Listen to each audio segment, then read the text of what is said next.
السلام عليكم ورحمة الله وبركاته. نحمده ونصلي على رسول النبي الكريم. أعوذ بالله من الشيطان الرجيم. بسم الله الرحمن الرحيم. الحمد لله رب العالمين الرحمن الرحيم مالك يوم الدين إياك نعبد وإياك نستعين اهدنا الصراط المستقيم صراط الذين أنعمت عليهم غير المغضوب عليهم ولا الضالين آمين. قال الله تعالى في شأن حبيبي إن الله وملائكته يصلون على النبي يا أيها الذين آمنوا صلوا عليه وسلموا تسليما. اللهم صل على سيدنا مولانا محمد وعلى آله صل على سيدنا مولانا محمد وبارك وسلم عليه صلاة وسلام عليك يا سيدي يا رسول الله.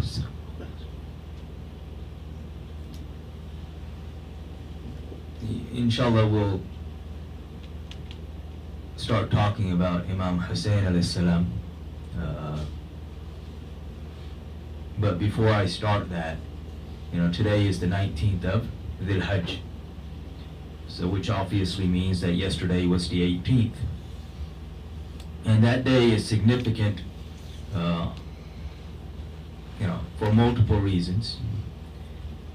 One of which is that on the Hajj of Rasulullah sallallahu alaihi wasallam, on his way back from the Hajj, he, along with all of the companions that were with him, stopped at an oasis called Ghadir Khum. And this is a common place for the caravans to stop because there was water and there was shade. And so they stopped there, but he had the adhan called, so they called the adhan, and he would not only call the adhan simply, for salat, he would also have the adhan called when he wanted to gather everybody together. And so everybody knew why the adhan was being called, so everyone came and they gathered. And he stood there with Sayyidina Ali karamallahu wajh, and he took the hand of Ali radiallahu anhu, he raised it, and he says to them, he says, Man kunta mawla fahada aliyun mawla. So for whomsoever I am his mawla, Ali is also his mawla.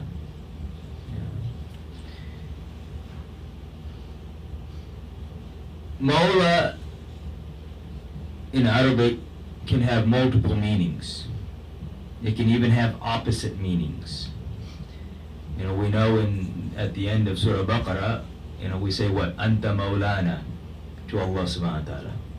Allah subhanahu wa ta'ala is our Mawla. Here, of course, it has a very different meaning.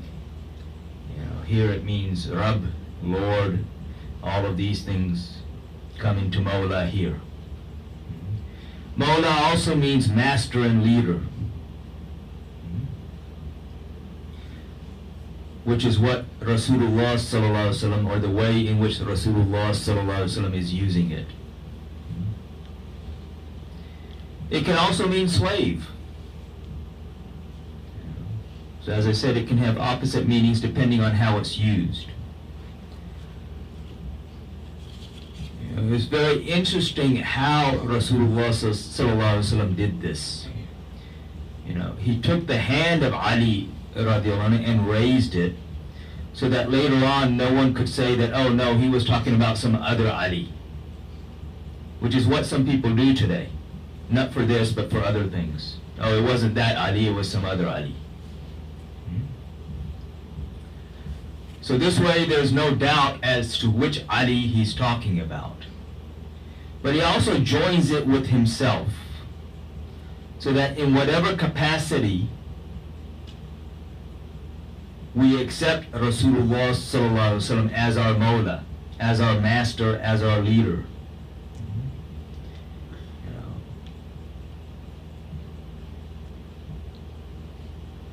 in a similar capacity, we are commanded to also accept Sayyidina Ali karamallahu wajh as our master and as our leader.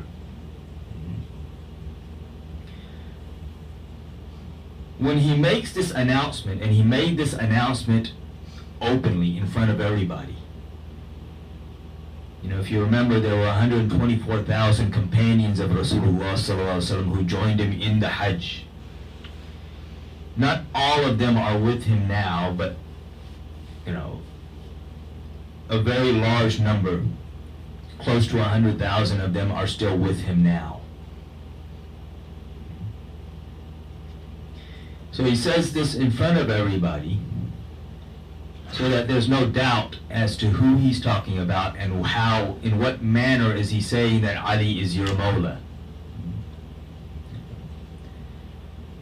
The first to get up and congratulate Sayyidina Ali karamallahu wajh when this statement is made is Sayyidina Umar radiallahu anhu. And he hugs him and he says that you are the Mawla of the Mu'mineen. You know, you are the master and the leader of the believers.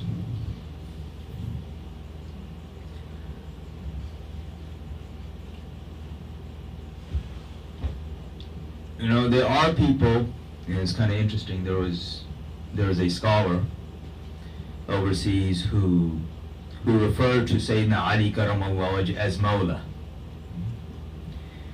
And there's another scholar, and the interesting thing is that they're both from the same group, so they both have the same ideology and mindset.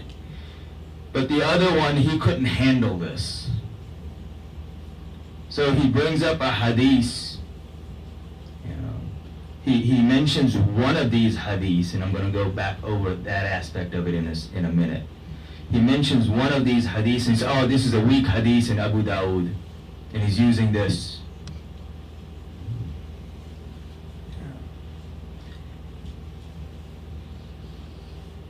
When people challenge or question the status or the authority of Sayyidina Ali, karamallahu wajh, you know, all they're really doing is exposing themselves, you know, that who they are.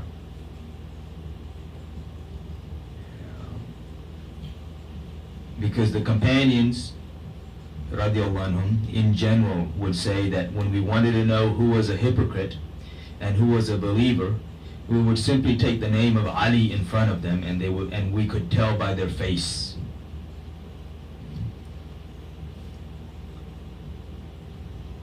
You know, and this other guy's argument was, oh, you know, you make these types of statements and it gives strength to the Shia. And the stupidity of that mindset is like someone coming to me and saying, oh, don't praise Isa al-Islam, otherwise you give strength to the Christians. Or don't praise Musa al-Islam because you give strength to the Jews. I mean, that's exactly what that statement is.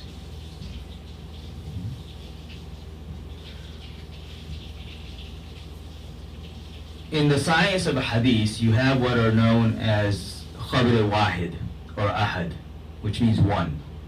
Which means that this was something that's narrated by one companion, you know, a statement of Rasulullah sallallahu alaihi wasallam or something he did. It's narrated by one companion and that's it. You may have other chains after that, but you have one companion narrating and that's it. That's known as khabar wahid. On the other side, you have what's known as mutawatir. Mutawatir is, you know, where you have, you know, there's no fixed number, but in general you have like 3 or 4 or more companions narrating something that Rasulullah sallallahu alaihi wasallam did or said. And so mutawatir means that this is something that's accepted as common knowledge amongst the companions. You know, after that you have what's known as khabar mashhur, which is where, okay, you know, it may not have been common knowledge among the companions, but it was common knowledge among the tabi'in, those who came after the companions.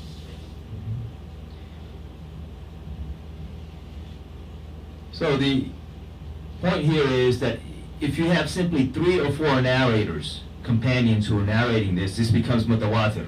It means, oh, this is common knowledge. This narration of Man kunta mawla fahada aliyun mawla. And in some narrations, Man kunta mawla fa aliyun mawla.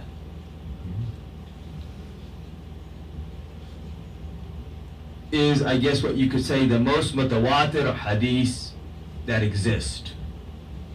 You have at least 29 different companions narrating it. And then you have multiple chains from there. It is the only narration of Rasulullah sallallahu alaihi wasallam that is narrated by all 10 of the Ashra Mubashira, all 10 of those who are given the glad tidings, who are considered the greatest of the companions. So all 10 of them narrate this.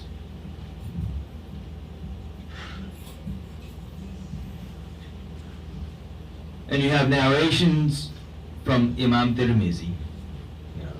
You have, narrations quoted by Imam Nisai, Imam Abu Dawud, Imam Ibn Majah, Imam Ahmad bin Hanbal, through various chains.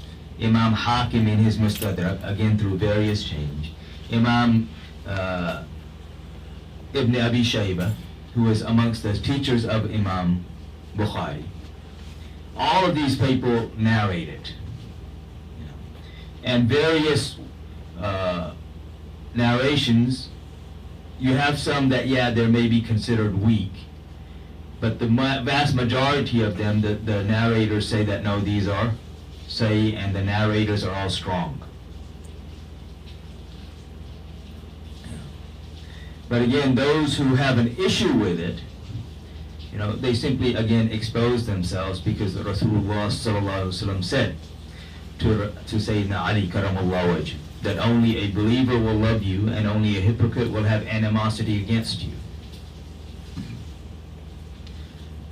And earlier I said, the stupidity of that mindset, and it's not really stupidity, because guidance is not based on IQ. Hidayah is based on humbling yourself before the ones Allah subhanahu wa ta'ala loves.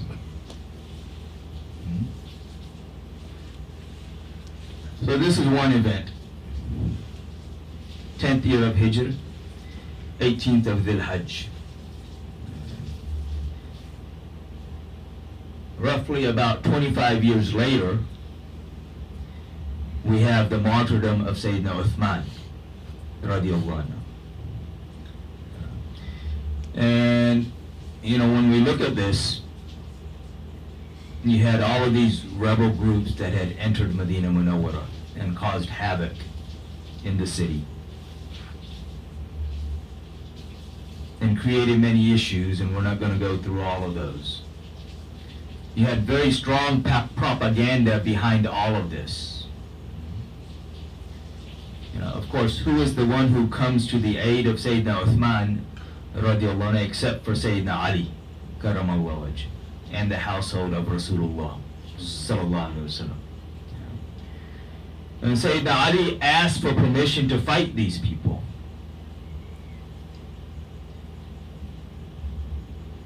Yet Uthman radiallahu anhu forbade him. And he said that he did not want the blood of a Muslim spilt because of him. These days, the blood of the Muslim is so cheap. We see what's happening in Yemen and in Sham and in Palestine and everywhere else. In Kashmir and in various aspects of Africa and in every so-called Muslim country.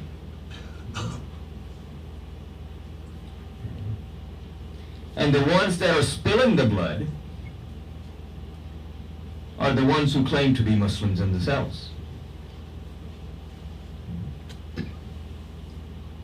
Uthman radiallahu anh, he understood that because of this propaganda that was against him, there were many innocent people who had gotten wrapped up in it.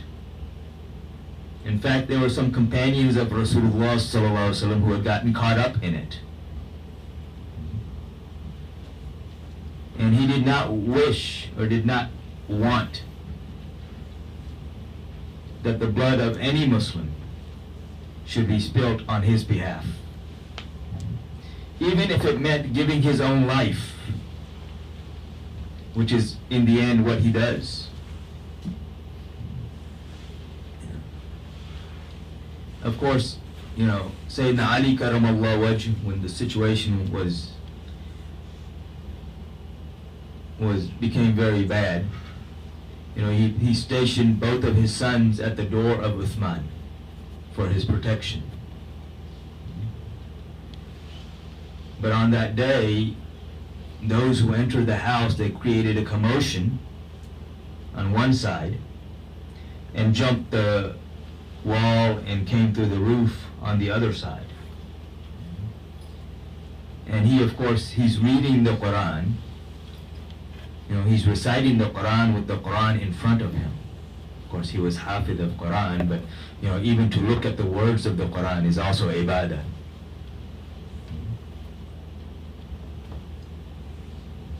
And I won't get into the details of the martyrdom itself, but he is martyred in that condition.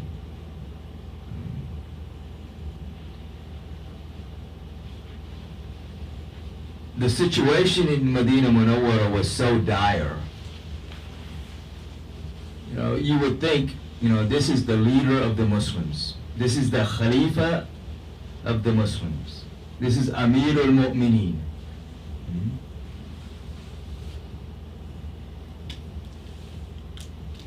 Under his reign, the Muslim empire has expanded, double what it was before. All the way to Sindh in the east, modern day Pakistan, Azerbaijan, and a little bit further than that, even in the north, most of North Africa, all of Arabia. All of this is in his control. He has the largest navy of the time.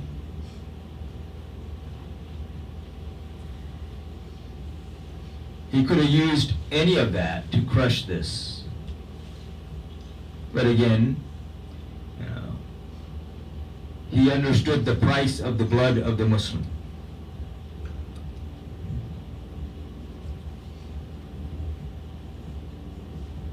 But you would think that when you have someone like this, these days somebody famous dies and everybody comes to the funeral prayer.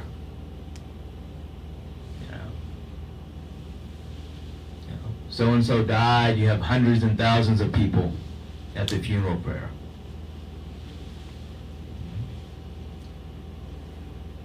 First off, when he was martyred, they would not allow him to be buried.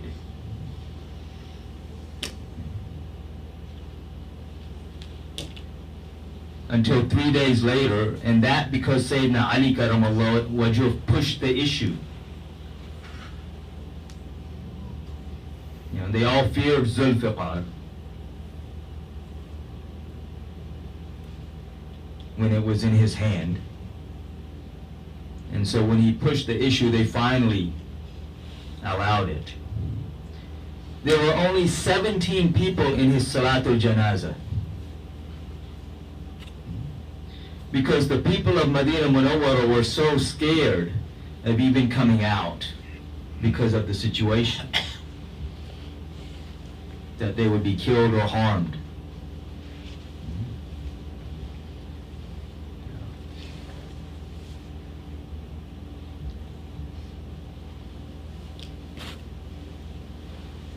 There are many other things that we could go into as far as the Salatul Janazah itself. And then on top of, but I'm not going to, but on top of all of this, they did not even allow him to be buried in the Muslim section of Jannatul Baqi. At that time, Jannatul Baqi had two sections. You had a wall that separated the Muslim section from the Jewish section, because you had all of the Jewish tribes that were in Medina Munawwara until eventually they were all expelled. But you had part of this was the Jewish section, and they forced him to be buried in the Jewish section. That wall later on was taken down, and now it's all Muslim. But this is the situation of the time.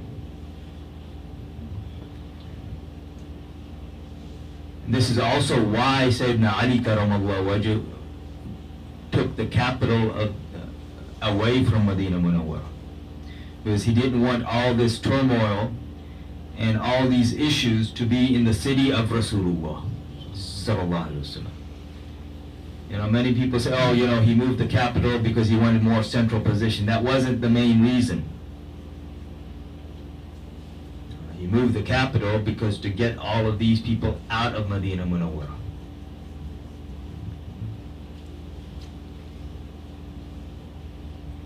It's interesting.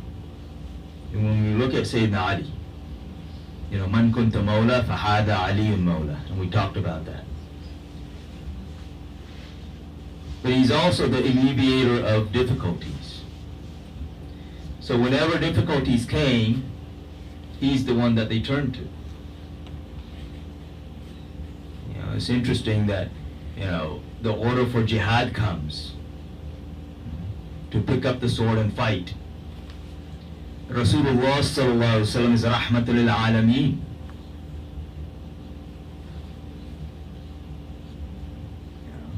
So who's going to alleviate this difficulty for him, other than Sayyidina Ali karamallahu wajh?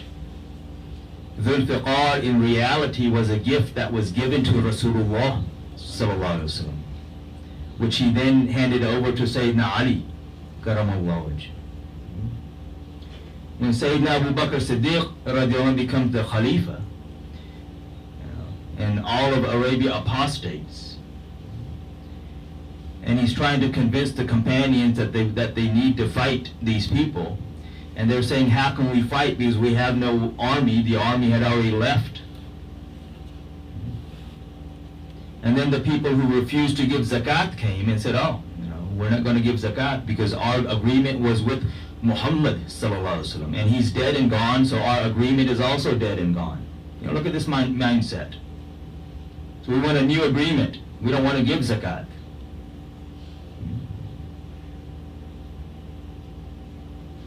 So now the argument was that some people started saying, how can we fight them?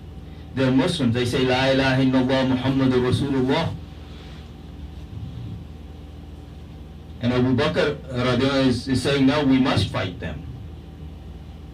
Again, who relieved his difficulty, other than Sayyidina Ali karamallahu wajh? He comes and he recites the verses from Hamim Sajda, Wailul lil mushrikeen, alladhina la yu'tuna ad-zakata wa hum bil akhirati hum kafirun. Woe unto the mushrikeen, and those who refuse, or those who do not give zakat, in the end they are disbelievers. When Umar radiallahu anh becomes the Khalifa, various decisions that were overturned by who? By Sayyidina Ali karamallahu wajh, for which Umar radiallahu anh later on would say, لولاك علي فحلك عمر.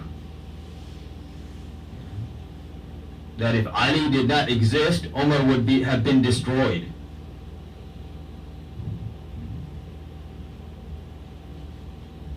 And he also used to say that, oh Allah, he used to pray that, oh Allah, do not allow me. Umar used to pray that, oh Allah, do not allow Umar to live, when there is no Ali.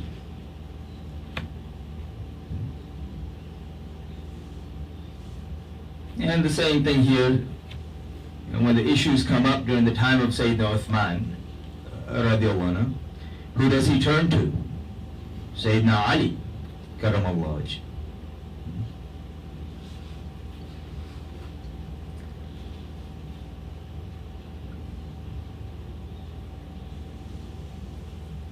And of course, after the martyrdom of Sayyidina Uthman, they all come to Sayyidina Ali karamallahu wajh and they say that, we want you to be the Khalifa. And his response is, I don't want it. He says, look, choose amongst yourselves and I will support whoever you choose.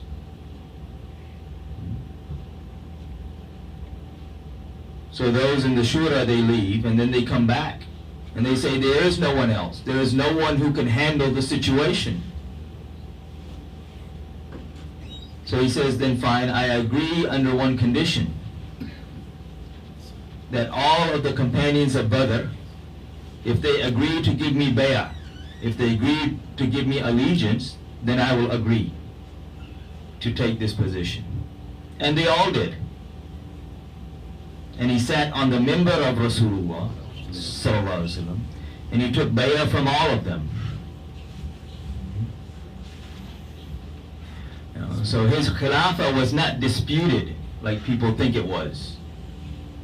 No one in authority disputed the khilafah of Sayyidina Ali karamallahu wajh. The other issues, the problem with the other issues is, simply to give the background to those so that people can understand them takes hours. And these days, no one wants more than a 2-minute TikTok clip. That's the extent of our Islam these days. And then, based off of a 2-minute TikTok clip, they want to criticize the ones that Rasulullah sallallahu alaihi wasallam loved.